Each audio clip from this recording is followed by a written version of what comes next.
are still feeling the effects of Act 10 today, 10 years removed from the political battle that caused deep division in teaching and education. Experts say it kicked off a decade of decline. Naomi Coles takes us to the heart of a small school district in south central Wisconsin to show us how.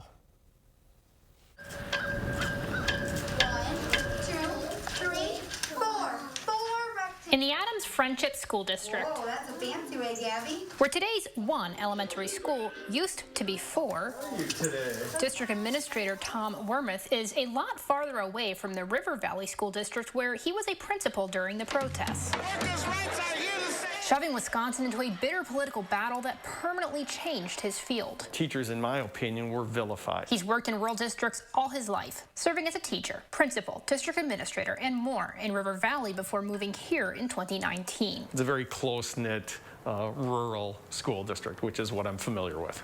So when he says Act 10 changed teaching in rural Wisconsin, he's lived it week in, week out ever since. I want you to trade. In Adams County, 60% of teachers and other staff left in the years after Act 10. So not just teachers, but principals and school psychologists, occupational therapists. We went through a period of unprecedented turnover in this district. A similar rate echoed in rural or low-income districts around the state, where positions filled instead with alternative or emergency licensed teachers. That problem continues today. We had a teacher shortage, going into Act 10.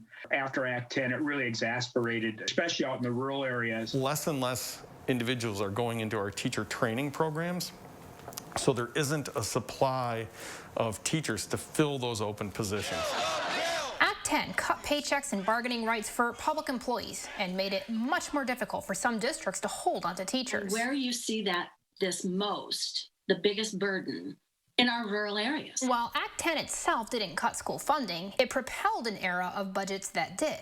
That same year, Act 32 cut $1.6 billion out of K-12 and reduced the amount that individual school districts could spend. In terms of percentage of increase in per pupil spending between 2011 and 2018, research from the Wisconsin Policy Forum has found Wisconsin ranked nearly dead last in the nation at 49th. The state increased per pupil spending by 4.3%, compared to a national average of almost 19%.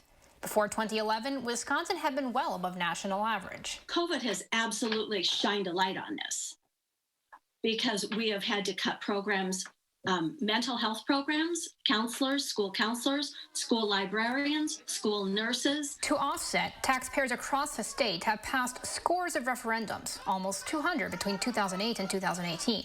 Basically taxing themselves to keep their doors open in many cases, because many of the referendums are operational. When the state reduces the amount they're willing to spend, wealthy districts can increase their local property tax. Districts that are poor or have lots of poor children in them, they can't increase that spending. Act 10 did fulfill some of its promises in restoring the state's budget and rainy day fund.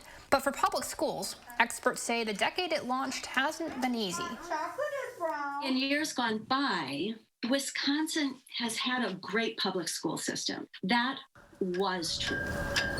For News 3 Now, I'm Naomi Coles. And for more on that report, you can check our website, channel3000.com.